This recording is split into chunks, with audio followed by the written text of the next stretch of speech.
주일입니다. 2025년 4월의 첫째 주일인 4월 6일 주일입니다. 오늘부터는 이제 요한 2서, 다음 주는 요한 3서, 유다서 이런 순으로 강의를 쭉 이어 나가면서 말씀을 함께 나눌 예정입니다. 자, 오늘 이제 요한 2서 차례인데요. 1장 1절부터 13절 말씀을 본문으로 삼아서 입체적으로 사랑하라. 입체적으로 사랑하라 이런 제목으로 하나님의 말씀을 선포하기 원합니다. 신약성경 395쪽이 되겠습니다. 이곳 중국은 청명절, 한국에서는 식목일이라고도 하는데 3일간의 연휴가 시작이 되어서 월요일까지 이어지게 되는데 그 와중에 한국에서는 헌법재판소에 대통령 탄핵에 대한 선언이 있었고, 또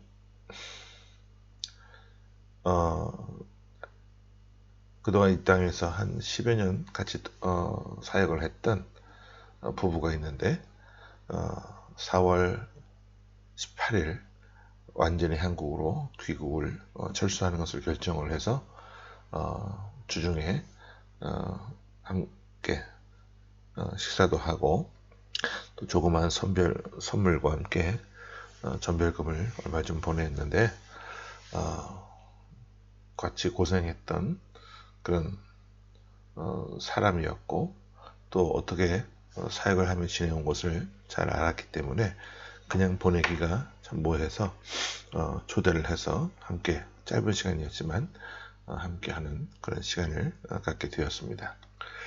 그리고 이 중국 땅에서 사업을 하는 우리 한국인들이 꽤 되는데 미국의 그 관세 정책에 의해서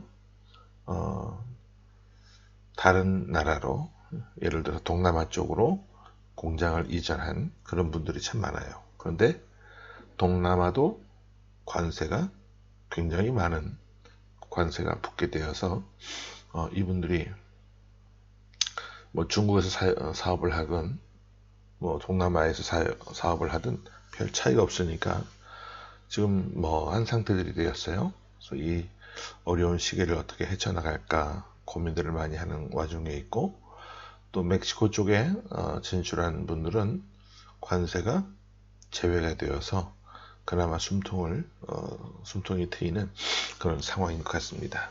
그래서 사람이 아무리 자기의 계획을 세울지라도 그 걸음을 인도하시는 이는 여호와 하나님이시라는 그 말씀을 우리가 다시 한번 되새김질하면서 또 슬기롭게 모든 어려운 시기들을 잘 극복할 수 있는 그런 모습이 있게 되기를 원합니다.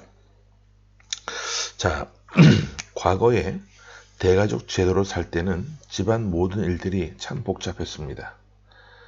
뭐 할아버지, 할머니, 또 아버지와 어머니, 삼촌과 고모, 또 이런 조카들, 아이들까지 해서 한 집에 사는 것은 정말 만만치 않은 일이었고 힘든 일이었어요. 그런데 자라는, 성장하는 과정 속에 있는 아이들에게는 그 속에서 얻게 되는 유익이 참 많았습니다. 왜냐하면 사랑이라고 하는 것을 입체적으로 배울 수 있었기 때문이죠. 어머니의 사랑은 참으로 각별하고 따뜻하고 특별합니다. 반면에 아버지는 무뚝뚝하지만 자녀를 사랑하는 그 마음은 이루 말할 수가 없어요. 할아버지나 할머니는 참 편안한 가운데 손주들을 대하고자 합니다. 손주를 껴안고 잠자리에 들기 전에 옛날 이야기를 들려주고 부모님에게 혼날 때는 말려주기도 하죠. 나이 차이가 얼마 나지 않는 막내 삼촌이나 막내 고모들은 친형제처럼, 자매처럼 어울리게 됩니다. 이렇게 온 가족이 함께하는 대가족을 통해서는 입체적인 사랑을 듬뿍 받고 성장할 수가 있었어요. 사랑이라고 하는 것은요, 어떤 한 면만 있는 게 아닙니다. 때로는 엄한 것도 사랑이고 용서해주고 품어주는 것도 사랑의 또 다른 면이 되기 때문에 그렇습니다. 그런데 어리석은 사람들은 한 가지만 사랑이라고 생각해요. 하나님의 사랑이 우리에게 입체적으로 나타나는데 때로는 기다려 주실 때가 있고 때로는 책망하실 때가 있고 때로는 모른 척 하시기도 하는 등의 입체적인 그런 사랑들을 종합적으로 누리는 성도가 될 때 우리는 비로소 영적으로 건강한 삶을 살 수 있게 되는 겁니다. 오늘 사도 요한은 본문 말씀을 통해서 하나님 사랑의 다른 면을 우리에게 보여주고 있는데요. 우리 본문 1절부터 말씀을 함께 봅니다. 시작. 장로인 나는 택하심을 받은 부녀와 그의 자녀들에게 편지하노니 내가 참으로 사랑하는 자요 나뿐 아니라 진리를 아는 모든 자도 그리하는 것은 그랬습니다. 자, 사도 요한은 자신을 이렇게 소개하죠. 사도가 아닌 장로라고 소개합니다. 여러분, 초대교회 장로는요, 지금의 장로와는 좀 달랐어요. 말씀을 맡아서 가르치고 설교하는 동시에 치리까지 하는 사람이었습니다. 성도들이 이단 사상에 빠지거나 잘못된 길로 가게 되면 찾아가서 권면하고 때로는 엄하게 꾸짖고 치리하는 일들까지도 담당했습니다. 그런데 사도 요한이 자신을 장로라고 소개한 것은 어떤 이유 때문이었을까요? 우리 밑에 5절 말씀을 연이어서 봅니다. 자, 시작. 부녀여, 내가 이제 내게 구하노니 서로 사랑하자. 이는 새 계명같이 내게 쓰는 것이 아니요 처음부터 우리가 가진 것이라. 자, 사도 요한이 지금 말하는 것이 뭐냐? 서로 사랑하자라고 이야기합니다. 그가 사랑하자고 말하는 것은요, 처음부터 존재하고 있었던 것이라고 이야기를 해요. 처음부터 우리가 가지고 있었던 것이다 이렇게 이야기합니다. 그럼 여기서 처음이라는 것은 언제부터였을까요? 예수님께서 이 땅에 오셨을 때부터? 아니면 사도 요한이 장로로서의 역할을 시작한 때? 정답은 둘 다 아닙니다. 하나님께서 이 세상 만물을 창조하신 바로 그날부터 사랑이라고 하는 것이 있었다 그 말이에요. 그런데 우리는 이 말씀에 솔직히 동의하기가 어렵습니다. 왜냐하면 많은 성도들이 구약의 하나님과 신약의 예수님을 전혀 다른 분으로 느끼기 때문에 그래요. 구약의 하나님은 엄하고 진노하시는 하나님으로서 두려운 분으로 이해를 합니다. 하나님에게서 사랑을 느끼지 못한다고 말합니다. 그러나 신약으로 넘어와서 우리 예수님은 무조건 용서하시고 사랑하는, 품어주시는 하나님의 아들로 이해합니다. 그런데 성경을 여러분들이 이렇게 이해를 하셨다라고 한다면 그것은 100% 잘못 이해한 거예요. 사도 요한이 말하는 것처럼 처음부터 하나님께서 우리에게 사랑을 주셨다라고 하는 것이 성경의 일관된 정신입니다.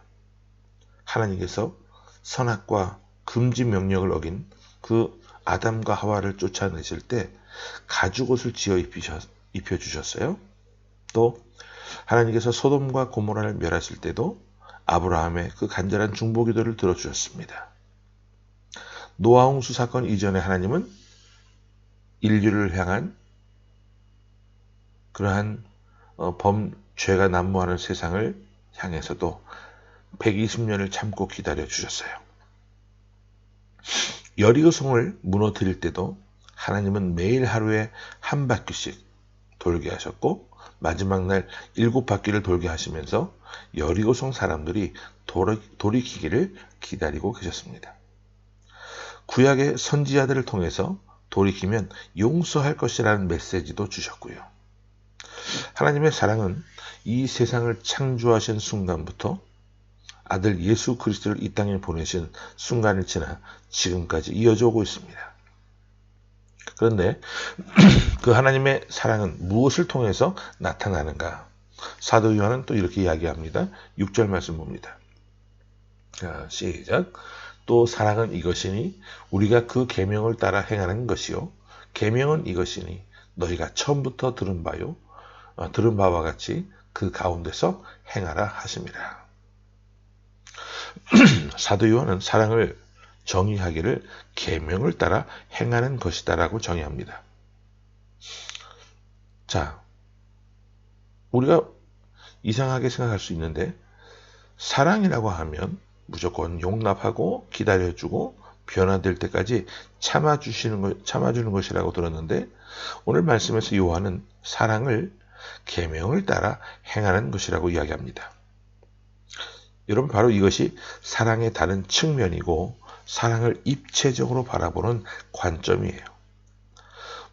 무조건 기다려주는 것도 사랑이지만 하나님 말씀의 테두리 안에 거할 때 그 사랑은 올바른 사랑이 됩니다. 부모가 자녀를 울타리를 치지 않고 사랑해 줄 수 있을까요?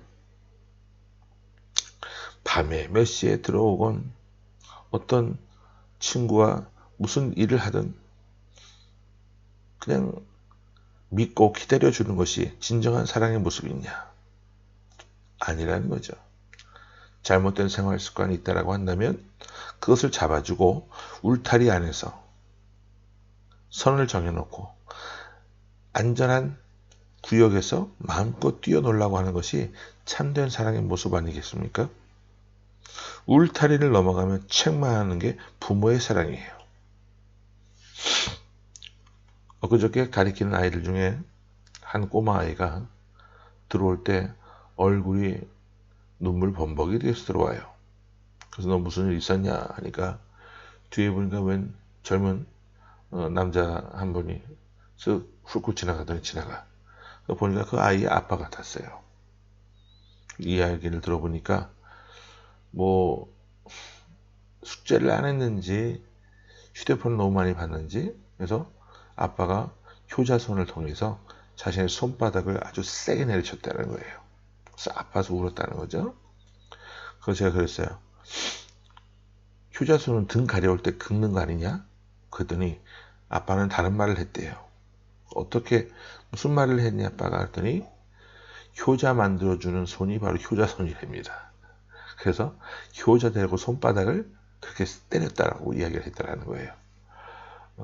어쨌든 그 잘못한 게 있으니까 아이 아빠 입장에서는 체벌을 하겠다라고 해서 그렇게 했던 것 같은데 바로 그런 것도 사랑의 행위의 모습이죠.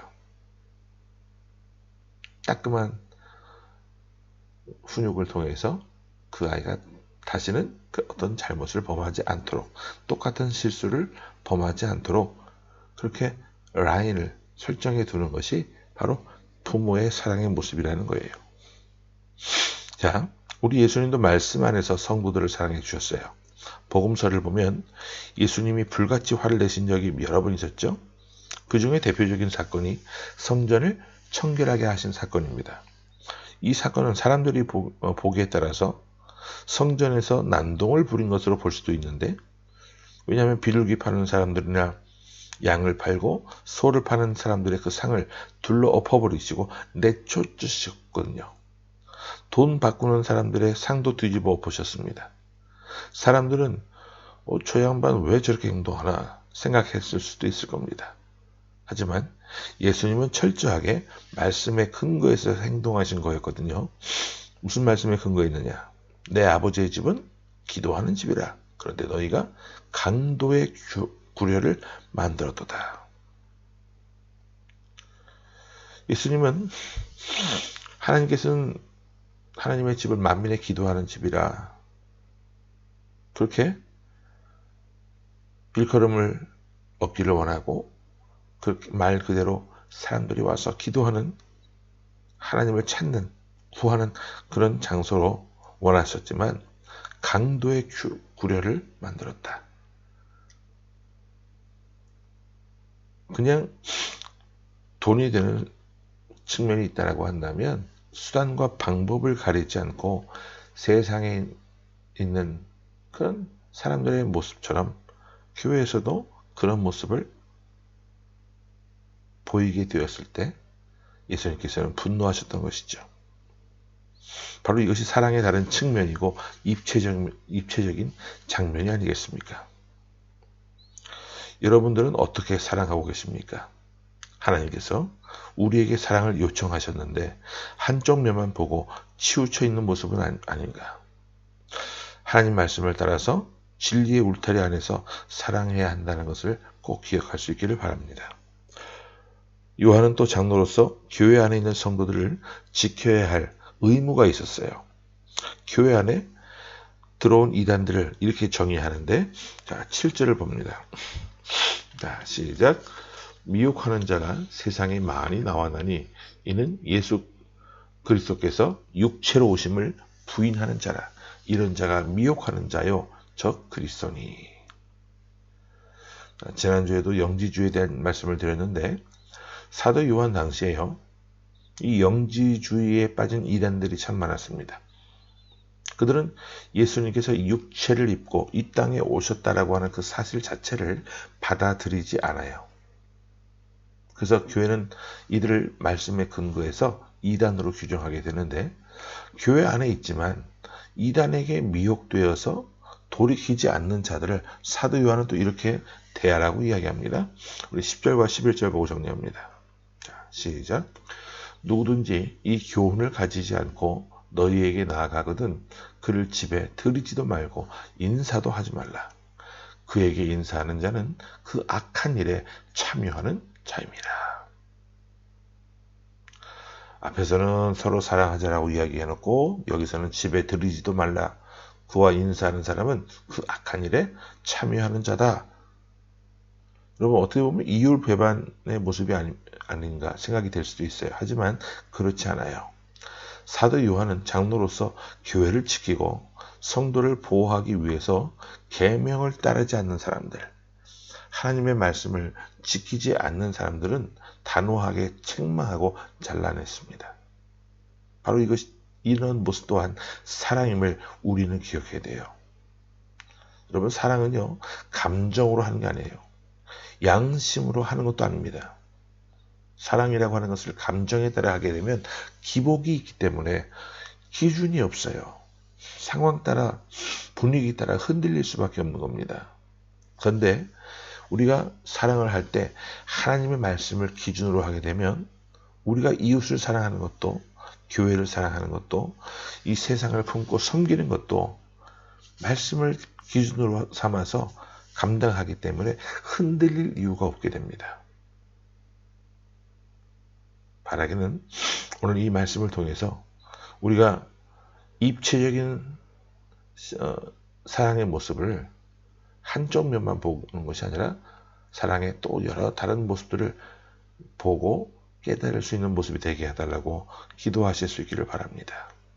그리고 오직 말씀을 기준으로 삼아서 사랑을 할 수 있고 사랑을 해내는 그런 귀한 모습의 이 사순절 기간들이 되시기를 간절히 주의 이름으로 축원합니다. 아멘. 함께 기도합니다. 거룩하신 아버지 하나님, 은혜를 감사합니다. 우리가 사랑이라고 하는 것에 대해서 생각을 할 때 감정적이고 한쪽 면만 바라보는 그렇게 치우친 시각으로 바라보았던 적이 많은데, 오늘 말씀을 통해서 우리에게 교정해 주신 것, 오직 사랑을 할 때에도 말씀을 기준으로 삼아서 사랑을 해 나갈 때 기복이 없음을 깨닫게 하시며 감사합니다. 무슨 일을 행하든 하나님, 우리가 사람을 사랑하는 것도, 교회를 사랑하고 섬기는 것도, 세상을 품고 섬기는 일도 말씀을 따라서 말씀을 기준으로 삼고 해야 한다는 이 사실을 꼭 명심하게 하여 주시고, 하나님 앞에 또 사람 앞에 말씀을 기준으로 삼아서 우리가 감당해 나가는 모든 모습들이 될 수 있도록 하나님 도와주옵소서. 대한민국의 어려운 사정들을 하나님 잘 아시오매 분열되었던 국론을 하나님 하나로 뭉칠 수 있도록 도와주시고, 새로운 또 지혜로운 위정자가 이 나라를 다스리고 통치할 수 있는 그런 은혜를 주셔서 다시 한번 재기할 수 있는 대한민국이 될 수 있도록 하나님 긍휼히 여겨 주옵소서. 또 한 주간을 살아나가게 됩니다. 하나님, 오늘 요한 2서 이 말씀을 통해서 우리가 정말로 온전한 모습으로 온전한 교훈을 갖고 온전한 상을 사모하며 승리자의 삶을 살아나갈 수 있게 합당한 그런 삶의 모습이 될 수 있도록 저희와 통행하여 주옵소서. 살아계신 예수 그리스도 이름으로 감사하며 간절히 기도하옵나이다. 아멘.